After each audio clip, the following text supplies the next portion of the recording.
semuanya, hari ini aku akan membahas seputar visualisasi karena banyak sekali teman-teman yang memiliki masalah ini dan itu, dan solusi yang selalu aku berikan itu nggak jauh-jauh dari yang namanya visualisasi. Jadi aku mau bilang bahwa yang merubah hidupku itu, aku nggak bilang satu-satunya ya, tapi yang paling besar, kalau misalnya dari 10 hal aku pilih satu aja, itu adalah visualisasi. Jadi kita mulai dari visualisasi dulu, baru nanti kapan-kapan aku jelasin yang lain-lainnya. Even Neville Goddard juga dia bilang bahwa live at the end, atau kita hidup berada di akhirnya, apa yang kita mau itu ya, akhirnya endingnya itu apa, maunya apa. Kalau maunya nikah ya kita fokus di sana, visualisasi tadi bahwa kita sudah menikah, kita bahagia, dan fokus di rasanya ya, bukan di detailnya, gambarnya, segala macamnya, tapi fokus di rasanya. Ternyata walaupun itu kayaknya simple ya, cuma tidur aja sebelum tidur, aku ngebayangin itu kan simple. Tidak semua orang bisa melakukannya. Banyak dari teman-teman yang curhat, nggak bisa, aku nggak bisa ngelihat sama sekali. Kemungkinan kalau teman-teman nggak bisa melihat sama sekali gambaran di mind's eye, itu berarti teman-teman memiliki penyakit yang namanya apantasia, atau life without mental image, alias hidup tanpa memiliki gambaran di mental kita ya, di otak kita. Biasanya hal ini terjadi karena dua hal, kecelakaan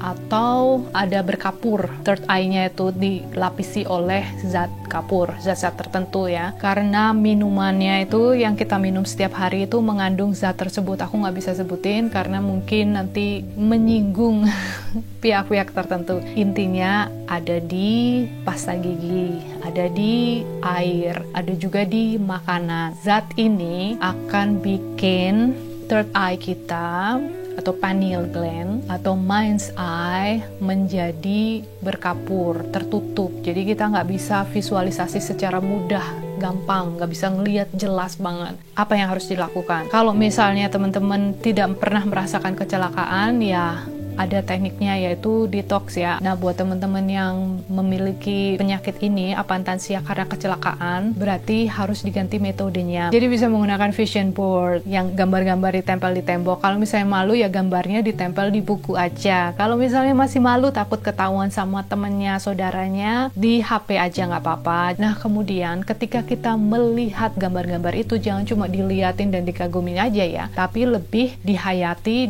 dirasakan rasanya. Kemudian buat teman-teman lain yang sudah merasa bisa melihat tapi nggak jelas, atau bisa melihat tapi nggak bisa fokus, atau bisa melihat tapi pusing, ada ya kayak gitu kan, atau mungkin giliran pas mau bagus tertidur. It's okay. Semuanya itu nggak masalah. Kita semua kan harus baby step ya, one step at a time kan. Kalau kita lakukan setiap hari, nanti lama-lama jadi pintar. Nah, terus makanan harus diperhatikan. Makanan yang menguatkan otak kita, makanan untuk otak. Kalau mungkin teman-teman mau searching brain food kayak gitu kan, makanan untuk otak itu apa saja gitu kan. Biasanya sih kayak ikan salmon, terus krill oil, aku tiap hari minum krill oil. Terus ada aku mind enhancement, jadi kayak pil khusus, terus sayur-sayuran hijau, terus kacang-kacangan, terus coklat, wine. Banyak sekali makanan untuk enhance atau bikin otak kita menjadi lebih bagus lagi, lebih memiliki kemampuan yang lebih. Atau bisa juga puasa, karena kalau kita puasa berarti kita mengalokasikan energi yang kita gunakan untuk proses pencernaan ke otak. Nah, selanjutnya harus latihan. Latihannya bagaimana? Karena kita harus mengaktifkan panca indera kita kan. Panca indera itu kan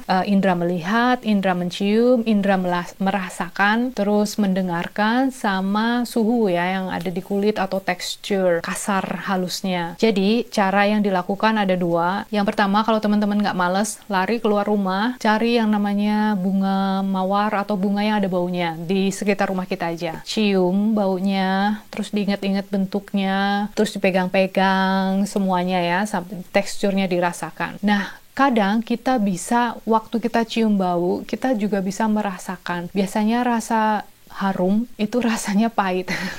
Nah, kemudian lari masuk ke rumah, kita tutup mata kita bayangkan bunga itu tadi sepersis atau semirip mungkin dengan apa yang kita lihat, rasanya, baunya, teksturnya. Ini kayak otot untuk badan kita ya. Kalau semakin sering kita ngangkat beban kan jadi semakin gampang, semakin enteng. Jadi semakin kita rajin latihan, nanti kita lebih pintar lagi untuk visualisasi. Jadi jangan males-males, lari lagi keluar. Kalau misalnya nggak jelas, keluar, lihat lagi, masuk lagi, kayak gitu.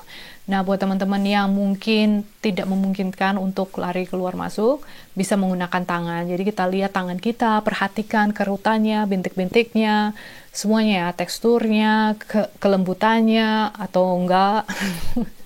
Terus dingin, hangatnya ya, suhunya, terus jilat. Rasanya kayak apa? Rasa hand body, apa asin, apa nggak tahu ya. Pokoknya semua orang ya beda-beda. Kemudian tutup matanya, terus kita lihat lagi. Tutup matanya, kita lihat lagi, kita cium. Mungkin missingnya atau yang kurang tadi di baunya, jadi kita cium lagi. Oh ya, bau ikan, karena aku habis masak ikan. Nah, terus tutup lagi, bau ikannya, ya aku ingat bau ikannya. Warnanya ya aku ingat ya, ada tai lalatnya di sebelah sana, oh ya, ada bulunya di sebelah sini ya. Kayak gitu. Pokoknya semakin kita pinter, semakin bagus. Jadi latihan, right darling? Nah, kalau udah pinter tangan atau tadi bunga, baru ke hal-hal yang kita inginkan. Misalnya, hal yang kita inginkan itu, I don't know, cowok misalnya, tapi kita nggak tahu cowoknya kayak apa, wajahnya nggak ada, boleh pakai wajah artis dulu, atau sesuatu yang arahnya ke sana lah, model-modelnya seperti ini cowok yang aku inginkan. Misalnya modelnya bule misalnya, ya udah cari aja model bule yang kita inginkan seperti itu, ya kita gunakan itu ya, walaupun nanti kenyataannya itu nggak bukan dia kan, tapi mungkin mirip-mirip. Kalau di kasusku itu aku gonta-ganti. Jadi kadang aku ngeliatin Bon Jovi, suaranya, jingkrak-jingkraknya, potongan rambutnya, itu gondrong-gondrongnya. Nah itu, terus kadang aku ngeliat waktu zaman-zamannya Tom Cruise, aku ngeliatin Tom Cruise, matanya terutamanya, matanya bagus gitu kan. Jadi aku senyumnya, itu aja sih. Yaudah aku liatin itu, aku hafalin itu sambil ngayal-ngayal gitu. Nah begitu juga dengan George Clooney. George Clooney kan kelihatan tua tapi cakep gitu kan. Jadi aku bayangin itu. And hasilnya aku dapat little bit of this, little bit of that. Jadi sedikit George Clooney-nya sedikit, itunya sedikit jadi satu, jadilah lakiku. Kalau di kasusku seperti itu. Aku nggak garanti semuanya akan seperti aku, bisa berhasil seperti aku, tapi itu yang aku lakukan berdasarkan pengalamannya, bukan teori. Nah, selanjutnya kita bisa menggunakan musik atau sound. Jadi, sound ini sangat powerful. Musik ini bisa bikin kita healing atau vibrasinya naik, atau bisa juga bikin kita sakit atau vibrasi kita turun. Mungkin aku udah sering ngomongin ini, yang pasti adalah di frekuensinya. Jadi musik yang standar internasional itu kan frekuensinya ada di 440 Hz. Itu artinya itu adalah frekuensinya perang yang akan menyebabkan kita merasa lebih was-was, marah, cemas, sedih. Nggak tahu kenapa tiba-tiba sedih kayak gitu kan, walaupun labelnya musik untuk meditasi, untuk melepaskan rasa marah atau apalah ya, tapi tetap aja frekuensinya salah.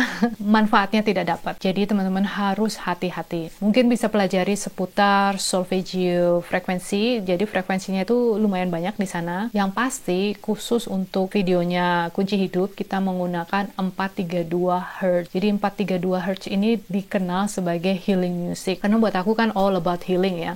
Karena manifestasi itu gampang. Apapun yang kita pikirkan, apapun yang kita inginkan, mau kita tahu seputar loa, mau enggak, kita sudah otomatis memanifestasi. Sama kayak hukum gravitasi. Pokoknya kalau kita berada di ketinggian, udah pasti jatuh. Sama. Apapun yang kita pikirkan, mau kita di low vibe, high vibe, kita pasti narik kan. Nah, healing beda lagi. Semakin kita pintar, ahli untuk let go, let go, let go, let go, let go, let it go, let it go, itu artinya kita akan semakin naik vibrasinya otomatis ya, karena yang membebani kita, yang bikin turun itu kan low frequency emotion, emosi yang bervibrasi rendah, itu yang kita gondeli ya, kita bawa kemana-mana ya, istilahnya emotion baggage kan. Nah itu kenapa kita selalu dibawa low vibration. Nah kalau kita lepaskan satu persatu, ibaratnya pernah tahu yang namanya balon terbang nggak? Jadi dia kan ada tas-tas pasir itu. Nah anggap itu emosi yang kita bawa kemana-mana. Kalau kita mau enlightenment, terbang ke atas, ringan, lebih bercahaya, level kesadarannya naik, itu kita harus melepaskan satu persatu tas pasirnya itu kan, kita buang, itu kan tekniknya namanya letting go atau dilepaskan, dibuang, tidak ada kelekatan. Letting go ini adalah sebuah proses dari healing. Jadi, balik lagi ke musik tadi. Musik ini aku selalu pilih yang healing. Segala sesuatunya di sini, channel ini sebenarnya lebih ke healing. Nah, ada penelitian zaman dulu banget gitu, orang menggunakan musik 432 ini untuk pasien yang akan menjalani pengobatan root canal. Nah, terus satu bagian dikasih musik 432 tadi, yang satu bagiannya tidak ada musiknya. Yang mendengarkan musik, dia tidak merasakan sakit selama proses tadi itu ya, root canal itu, sedangkan yang satunya lagi merasa butuh itu obat penenang atau obat penghilang rasa sakit. Jadi apa yang terjadi? Ketika kita mendengarkan 432 itu tadi, musik yang untuk healing, kita akan secara otomatis rilis serotonin atau hormon yang menciptakan sebuah rasa happy dan juga endorfin atau mengurangi rasa sakit. Jadi musik 432 ini berfungsi untuk menghilangkan rasa sakit, mengurangi kecemasan atau reduce anxiety, membuang atau remove mental block, emotion healing atau mengobati rasa sakit emosi ya, dan juga mentajamkan intuisi kita. Nah, itulah kenapa banyak teman-teman yang nonton videonya Kunci Hidup mungkin selalu komennya sama ya. Kenapa ya aku merasa nyaman? Kenapa ya aku merasa begini, merasa begitu? Itu karena musiknya, darling. Atau mungkin juga karena aku. Nah, balik lagi buat teman-teman yang tadi memiliki apantansia itu ya, atau tidak punya mind's eyes-nya nggak bisa ngelihat itu tadi, bisa juga menggunakan musik yang bisa menciptakan sebuah rasa untuk visualisasinya. Misalnya, ada yang kepengen menikah nih, canon indie ya, jadi cari aja judul lagu itu.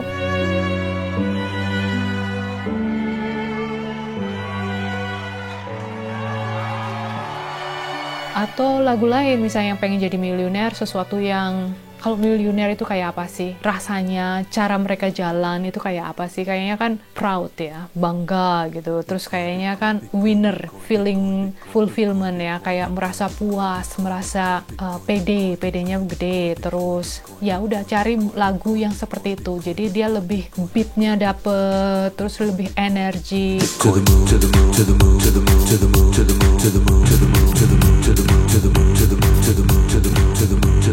Nah, lakukan itu. Pokoknya cari musik yang bikin kita merasa menjadi hal yang kita inginkan. Selanjutnya, kita akan ngomongin gelombang otak, karena ketika kita visualisasi, targetnya itu kan kita berada di theta, tapi theta di awal ya, bukan theta di tengah-tengah. Kalau di tengah-tengah itu kita bakalannya tidur. Kecuali teman-teman itu meditator yang udah lama ya, udah puluhan tahun rajin meditasi, nggak bakalan tidur sih, bisa aja, tapi kebanyakan orang pasti tidur. So anyway, kita mulai dari gamma. Gamma itu adalah sebuah gelombang otak yang sangat cepat, sekitar 30 Hz. Jadi dia kayak burung, aku lupa namanya, yang cepat banget itu loh, yang itu kecepatan sayapnya maksudnya, itu 30 Hz. Dan orang-orang yang memiliki gelombang otak seperti ini, biasanya mereka berada di flow state.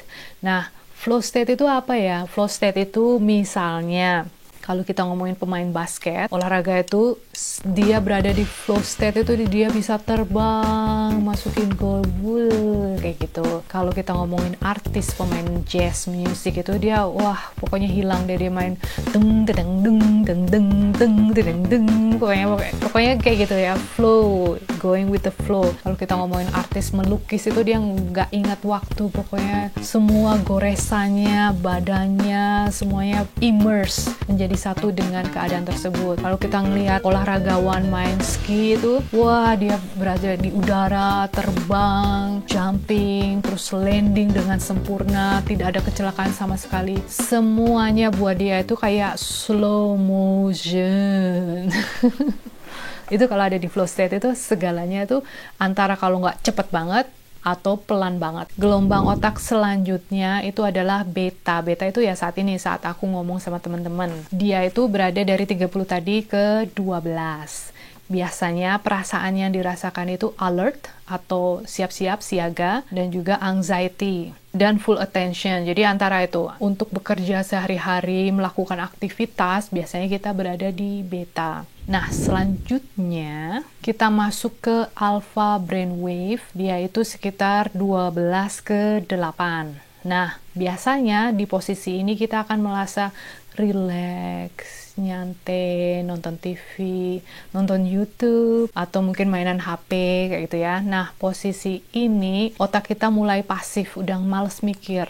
Jadi apapun yang masuk nih, makanya hati-hati ya kalau nonton TV di jam-jam segini ya, atau saat relax masuk ke alpha, itu kita biasanya akan cenderung lebih mudah untuk dipengaruhi. Gunakan waktu ini untuk hal-hal yang penting dalam kehidupan kita sehari-hari. Selanjutnya, nah udah lea-lea udah nih, udah mulai mau tidur, ini masuk ke theta. Dia itu berada dari 8 tadi kan ya, ke 4. Cuma tempat yang perfect, sempurna buat ngobrol sama pikiran bawah sadar kita atau egonya kita yang suka nyip, suka komplain, suka marah-marah tadi itu kan udah mulai pasif nih. Dia mulai tertidur ketika kita masuk ke 7. Jadi kan tadi 8, masuk ke 7. Nah, itu sempurna. Di situ kita harus visualisasi. Nah, kalau misalnya 7 terus ke 6, ke 5 udah kamu bakalan tidur. Aku juga tidur kadang-kadang. Jadi, di saat itu, di 7 itu biasanya apa yang terjadi? Badan kita udah mulai nggak berasa. Mungkin kalau di Jawa dibilangnya rep-repan atau paralyzed. Kalau Neville Goddard bilangnya hypnagogic sleep. Jadi antara sadar dan tidak sadar. Gunakan waktu itu untuk bervisualisasi. Tadi kan udah belajaran yang tangan itu tadi kan. Nah, sekarang udah diniatin nih, udah tahu apa yang kita inginkan kan. Nah, syukur-syukur bisa dilanjutin di dalam tidur, itu lebih bagus lagi. Tapi kalau nggak bisa nggak apa-apa. Nah, ketika kita masuk ke 4, jadi kan tadi 8 sampai ke 4, terus dari 4 itu kita turun lagi sampai ke 0,5 Hz, itu berada di delta alias tidur lelap. Teman-teman pernah nggak menanyakan, kenapa ya nama varian baru itu dinamakan delta? Kode ya, jadi kode. Kalau kamu percaya bahwa hal itu beneran ada, itu berarti kamu tidur pulas.